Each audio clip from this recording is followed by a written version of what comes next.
नमस्कार दोस्तों।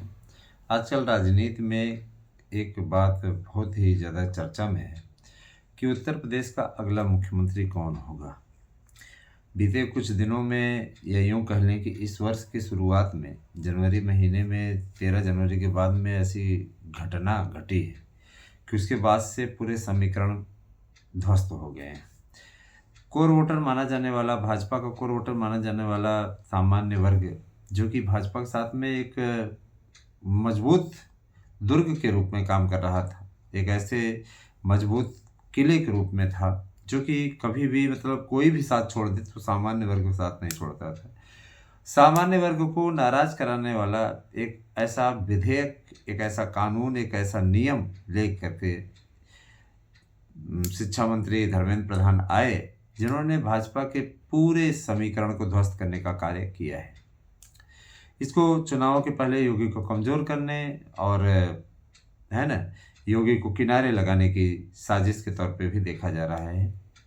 आपको मालूम ही होगा कि योगी पे जातिवाद का आरोप लगता रहा है कि ठाकुरों को बचाते रहे, ब्राह्मणों को ठोंकते रहे। तो कहीं न कहीं योगी पर ये तो चल ही रहा था। दूसरे सामान्य वर्ग के लिए ये जो यूजीसी का एक कानून लेके चले आए कि उसमें ओबीसी को भी इन्होंने शामिल कर दिया। और देखा जाए तो सिर्फ़ और सिर्फ़ अगर कोई इसके लिए अपराधी घोषित हुआ तो वो था सामान्य वर्ग। सामान्य वर्ग अपने काम से काम रखने वाला वर्ग है और किसी भी कानूनी पचड़े में या किसी भी प्रकार की इस प्रकार की हरकतों में वो पड़ता नहीं। वो ये सोचता है कि समाज के किसी भी वर्ग के साथ में शत्रुता न रहे। मैं सामान्य वर्ग का होने के नाते नहीं बोल रहा हूँ ऐसा, मैं इसलिए बोल रहा हूँ, मैं ये चाहता, मेरा स्वयं का भी ये मानना है कि भाई देखिए, जो जैसा है वैसा है। हम सभी लोग ये बता देना चाहते हैं कि हम लोग कोई सरकारी योजना का लाभ नहीं उठाते हैं। सरकारी योजनाओं, और जबकि आवश्यकताएँ रहती हैं, ऐसी बात नहीं है, लेकिन सरकारी योजनाओं का हम लोग कोई लाभ नहीं उठाते, है ना? और सबसे बड़ी चीज़ मैं बताना चाहूँगा कि हम लोग अपना राशन कार्ड तक नहीं बनवाए हैं। अब आप स्वयं समझ लीजिए, मतलब इन योजनाओं का हमें कोई लाभ नहीं चाहिए और ना ही हम उन चीज़ों से कोई मतलब रखते हैं। लेकिन अब चूँकि सेवारत हैं, तो इसलिए भी नहीं आवश्यकता पड़ती। अब ये सेवारत होने के लिए कठिन परिश्रम करके वहाँ तक पहुँचे हैं। फिलहाल हम अपनी निजी बात न करते हुए हम सीधे आते हैं मुद्दे पे। मित्रों, इस वक्त योगी जी और अखिलेश जी के बीच में बहुत ही कड़ी टक्कर है। इसमें तीसरी एंट्री मारी है मायावती ने। अब जो चुनावी सर्वे करने वाली एजेंसीज़ हैं, उनके सर्वे को अगर देखें तो इस समय दोनों के बीच में कड़ी टक्कर है। लेकिन अगर लीड पे जो इस समय है, वो लीड पे अखिलेश यादव हैं। कारण यह कि देखिए, अखिलेश यादव ने जिस तरीके से पीडीए का फार्मूला बनाया है, उसमें आग में घी का काम किया है। ये जो योगी आदित्यनाथ के लिए इनके ही मंत्रियों के द्वारा, और यूँ कह लिए कि भाजपा के केंद्रीय मंत्रियों के द्वारा एक बड़े वर्ग, सामान्य वर्ग को नाराज करने की जो कार्यप्रणाली अपनाई गई है, वो निश्चित रूप से योगी को नुकसान पहुंचाती हुई दिखा रही है। अभी हालांकि चुनाव में 1 वर्ष से ज़्यादा का समय बाकी है, लेकिन कहीं न कहीं ये समीकरण अगर इस तरीके से बढ़ता रहा और जातीय हिंसा में सवर्णों के विरुद्ध किसी न किसी प्रकार की इस प्रकार की गतिविधियां होती रहीं, तो निश्चित रूप से सामान्य वर्ग बिदक जाएगा। जिनमें से ज़्यादातर सामान्य वर्ग इस समय इसलिए नाराज़ है कि हमारे बच्चों को आप शुरू से ही अपराधी की श्रेणी में ले जाके खड़ा कर दे रहे हैं। क्या सामान्य वर्ग में जन्म लेना कोई अपराध है? हाँ ठीक है, संविधान आपके महापुरुषों ने बनाया है ना, अम्बेडकर ने बनाया, नेहरू ने बनाया, तमाम प्रकार के लोग हैं, उन्होंने बनाया मिलके, किसी एक ने संविधान नहीं बनाया है।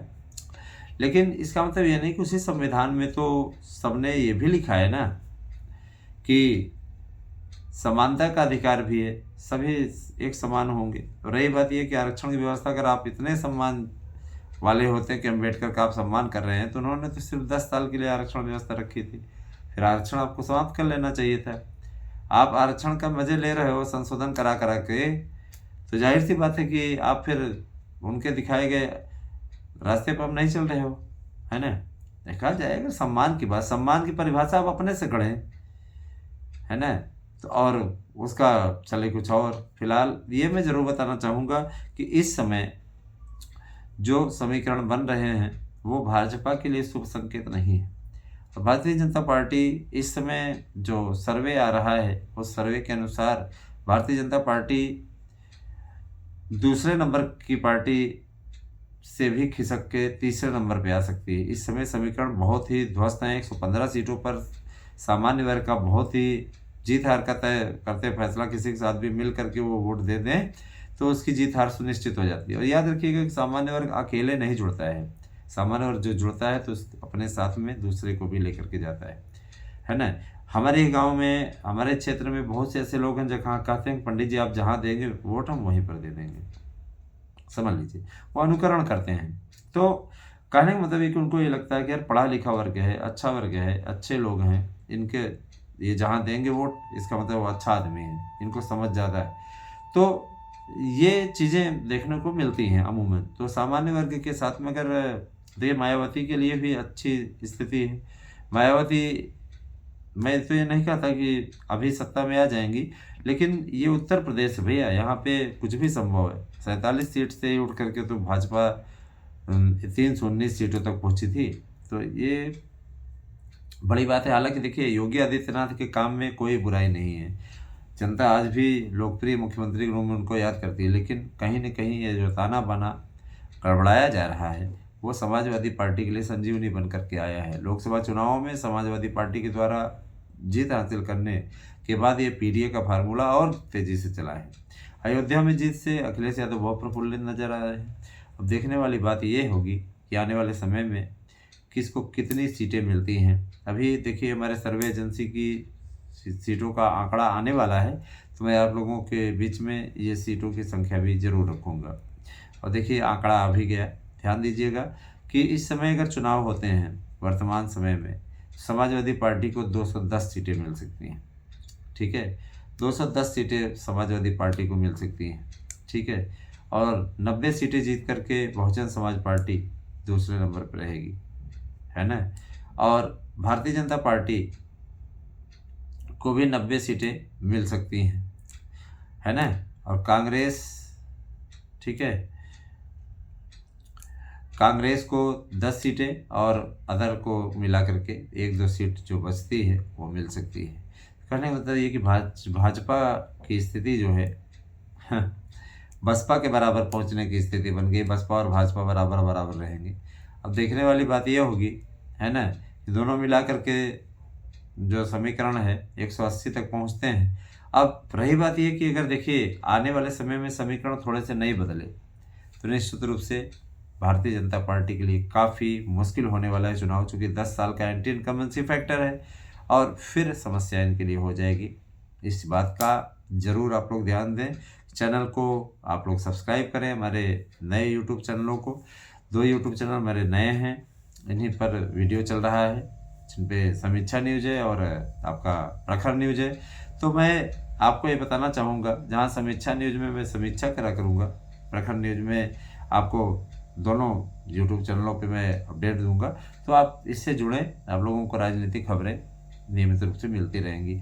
हमारी वीडियो कैसी लगी कमेंट करके अवश्य बताएं, और आप भी बताएं कि आप क्या सोचते हैं, किसके पक्ष में हैं और किसके जीतने की संभावना है। अपनी राय अवश्य दें, हमारे साथ में जुड़ें, वीडियो को हाइप अवश्य करें और ज़्यादा से ज़्यादा लोगों तक इस वीडियो को शेयर करें, जिससे हम आप लोगों के लिए रेगुलर वीडियो लेकर के आया करें। धन्यवाद। और याद रखिएगा कि जो अच्छा करता है वही अच्छा करके दिखाने का वादा रखता है। तो इसी के साथ मैं अनिल मिश्रा आपसे विदा लेता हूं और उम्मीद करता हूं कि ये वीडियो आपको बहुत पसंद आई होगी। Thank you.